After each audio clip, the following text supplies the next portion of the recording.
Hello everyone, my name is Shadima Hernandez and welcome back to my YouTube channel. Today I'm super excited because I'm going to be talking about, let me see, 1, 2, 3, 4, 5, 6 books that can help you get out of a reading slump.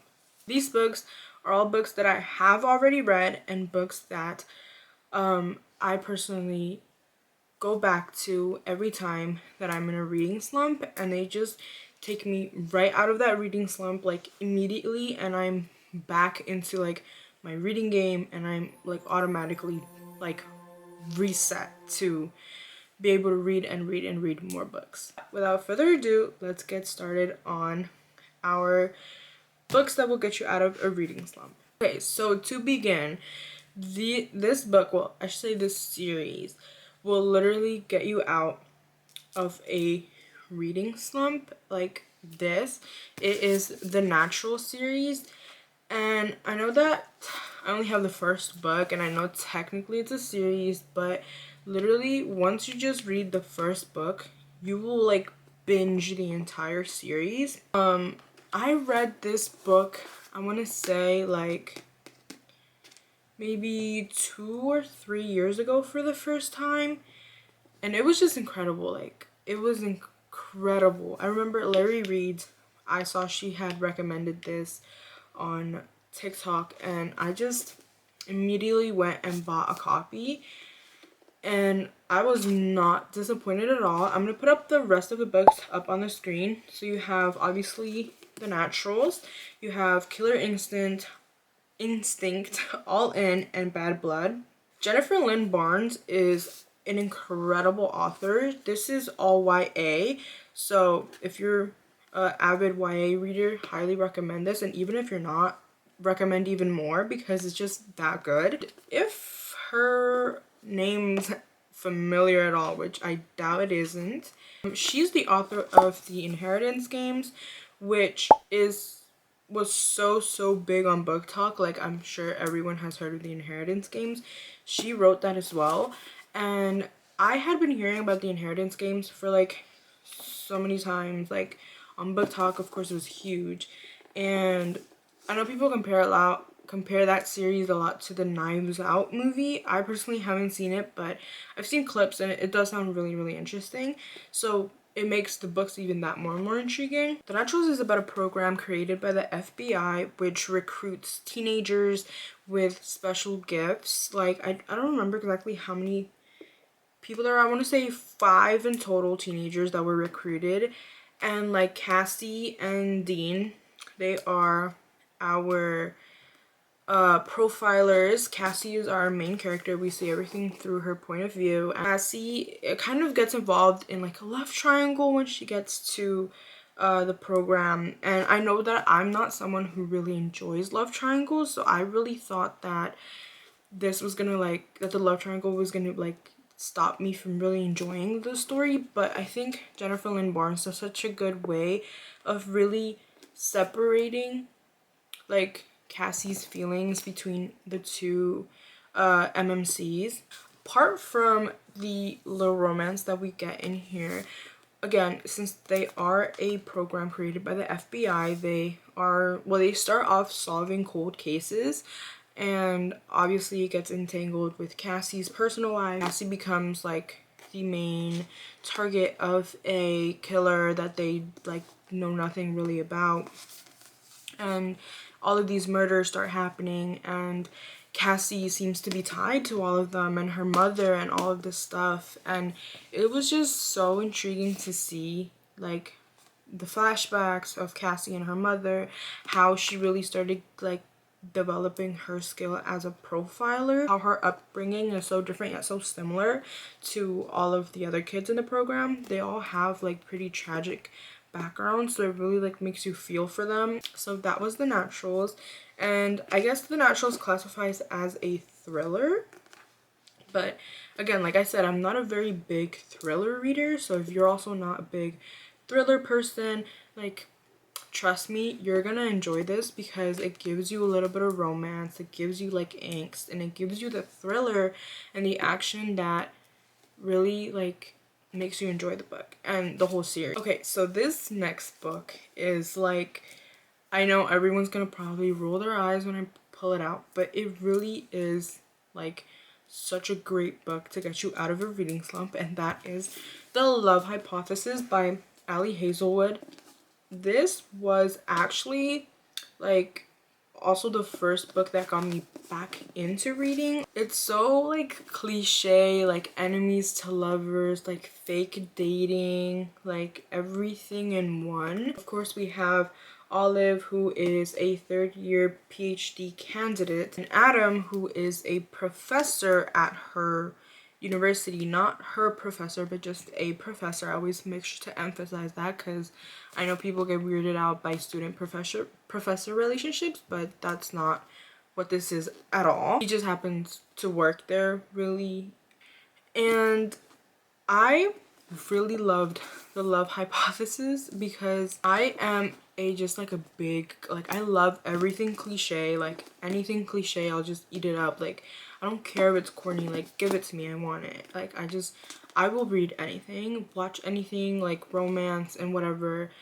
Just, it's so good. And this was like the epitome of like cliche romance. Fake dating is also one of my favorite tropes. But the miscommunications in this book weren't so crazy. I don't really think that there was anything crazy, so you know, if you hate miscommunications, me too, they are the worst. But I don't think that there was anything crazy or anything major like that in this. I know that in fake dating a lot of miscommunication can happen, but Love Hypothesis, I mean, it was just 10 out of 10, 5 stars. Okay, so this next book is actually a book that I read more recently, but I can definitely see this being a book that will get me out of a reading slump. And also because the books that I've shown so far are like not super long, but they also aren't super small, and this one is really small.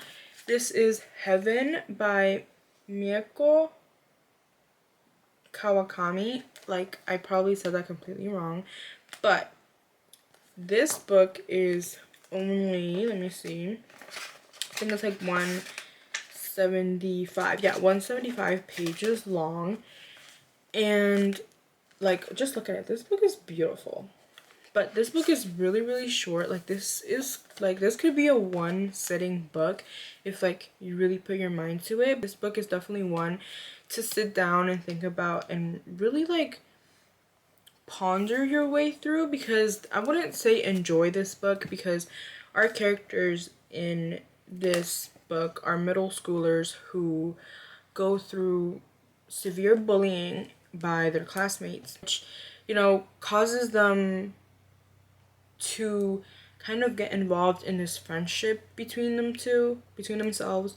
They form this friendship and they like kind of hide it from the rest of their classmates, of course, because then the bullying would just get worse and stuff. So it's really interesting how they manage their relationship, keeping it a secret from their classmates because they know that they will get bullied. How they deal with their bullying, and how like just all of these little things. Kojima, which is the other character in our FMC, connecting with her father, and that connection that she cherishes to have with her father is what causes her to be bullied. So I think it's just really interesting, and this book really makes you think about like so many things in your life. And it's just, you know, obviously it's not a spoiler because it's on the back of here, but our other main character, our MMC, he gets bullied for being cross-eyed, and like he isn't exactly like, he's kind of insecure about his eyes, you know, these stares that he gets from all the time from strangers, and obviously the bullying that's happening at school. And now this next book, I think like is totally insane and probably not gonna be for most people, but this next book to get you out of a reading slump is really gonna be for my fantasy people who can really digest fantasy and thick books just quick and fast, which is the one and only Fourth Wing. Now, Fourth Wing, I forget how many pages there is in here. 517 pages. This book, and I am a big fantasy reader. Romantasy is my, like, I just love romantasy. This is incredible. 10 out of 10. One of my favorite, I think my favorite fantasy book.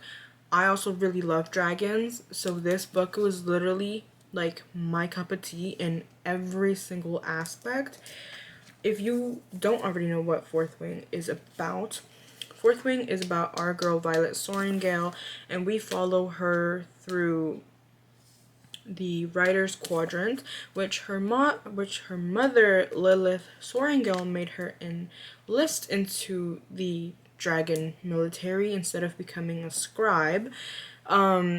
We still honestly don't really know why, but it has saved her in more ways than one.